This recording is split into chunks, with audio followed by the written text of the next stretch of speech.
So I'm stuck at home today fighting off a sinus infection, but I've got all of this stuff here. This is all drawn comb that I have had stored outside all winter. I've been digging through it just to pull out frames that I'm going to use for adding supers to a couple of my hives that are going to get big real soon as the weather warms up. And all of these frames look good. Here's a frame that has some looks like some pollen and maybe a bit of wet honey, and it's gotten moldy over the winter. Oh yeah, that's got a bit of pollen in there. That's nothing wrong with that. That's totally cool. The bees will clean that up. This is a foundationless frame that the bees had no problem building in, and you can see it cracked a little bit right here. Where is it? Where's the crack right there?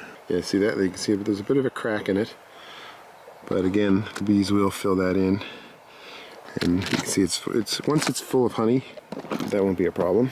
This one's got a lot of mold in the cells. I think this was a honey frame that didn't get fully extracted properly, and so it got a little moldy over the winter. But again, the bees will clean that up.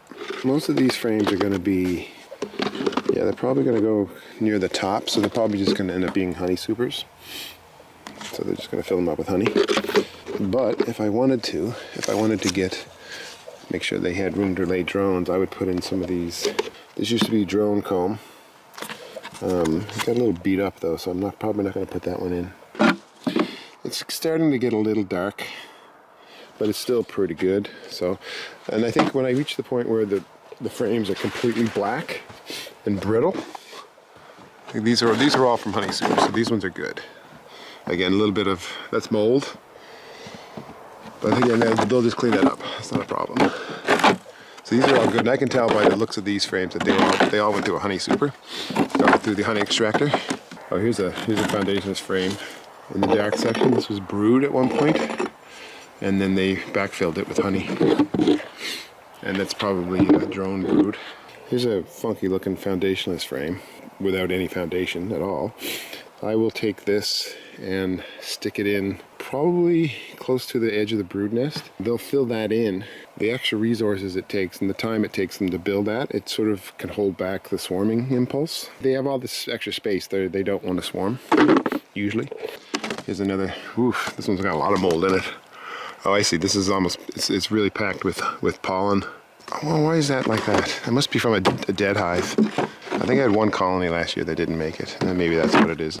These are two foundationless frames, and here you can see, I don't know how well it comes through on the camera, but these cells are larger, so they probably, they probably didn't have brood in them because they're not dark, so that was probably just honey. But over here was probably, this was initially probably a bit of a ring of brood down there, and then the brood hatched out, and then they filled it up with honey.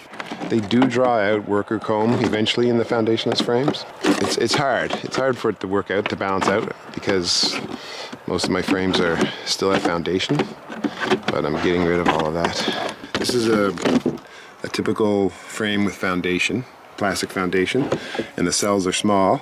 And here's one that's foundationless that gives the bees room to build drones, and those cells are bigger. See that? Small, large, right? If all your foundation forces the bees to build small worker cells like this, then they're not going to have anywhere to build large drone cells like this. That's why it's good to drop in a foundationless frame here and there. And that way, you shouldn't have as much gunked up drone comb in between your frames as you will if you don't have room for those drones to live. This is also when I go through my frames, and you can see there's a bit of a propolis here on top of the frames. This is when I scrape all the propolis and extra burr comb and just funkiness that's around the hives.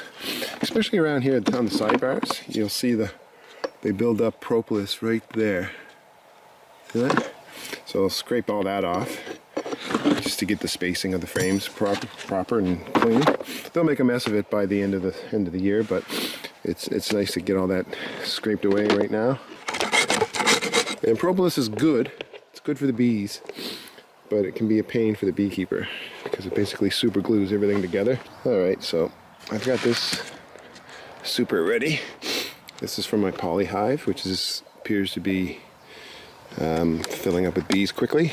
So I've got this foundationless frame, some drone stuff. There's some worker brood there, and more drone brood there. Plus they've got this foundationless, completely empty frame. So if there's any swarm impulse ready to kick in for these bees, this should help. It'll give them something to build besides swarm cells. I could put another foundationless frame, like say over here somewhere, so that'll give them 2 frames that they want to fill in. And I might actually do that. I don't know. I'll think about it. And this is my other. This is from a normal wooden hive, and same deal over here. I've got a mixture of worker comb and there's a drone comb there. So they can use that for drones, or they can use it for honey, whatever they want to do. And over here, I've got a few that aren't going in. This frame is fine. The comb on it is fine, but it's a plastic frame, and I got these from. I inherited these from a beekeeper a few years ago, and I don't want plastic frames. I find they bend, and my hive tool actually. The plastic gets soft actually in it, and it breaks. And I'm not. So this one's fine, but I'm just gonna get rid of it, or just keep it as a spare.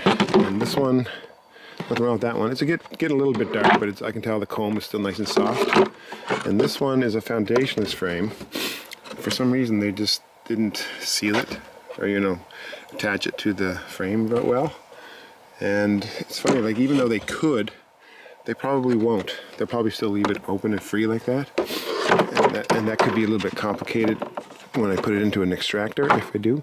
So I'm just going to put that aside for now. And that's it. Hopefully in the next few days, supposedly it's going to get warm. And I'll be able to put this box on the bottom of that poly hive, or the top of it, whichever I can manage. And this one is going on another 3 medium hive that's already filling up quickly, that I have in another location. And that's about it. If I could, I would probably put, because it's still so cold, I would probably put the empty super on the bottom, not the top. That's called under supering. And there's nothing wrong with that. You can do that all year round if you're so inclined, but that requires a lot of lifting. And because I'm a little bit sick right now, lifting that's a honey super, and this is brood, and there's probably more brood down there. And so if you put an empty frame or empty box up top, all of a sudden it just screws up the thermodynamics of the hive. You get this big empty space up there, and I'd rather not do that when it's cold, but supposedly it's warming up and maybe it won't be such a big deal. What I will do, if I don't have time to dig into it, what I'll do is I'll take off some of this honey. I'll probably just checkerboard this top honey box.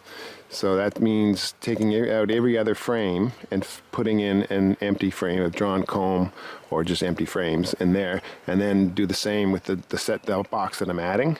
And that's what checkerboarding is. It relieves congestion, but it doesn't screw up the thermodynamics too much or as much. That's what I might end up doing. I don't know. I'll have to think about it. Depends on what I have the time and energy to do.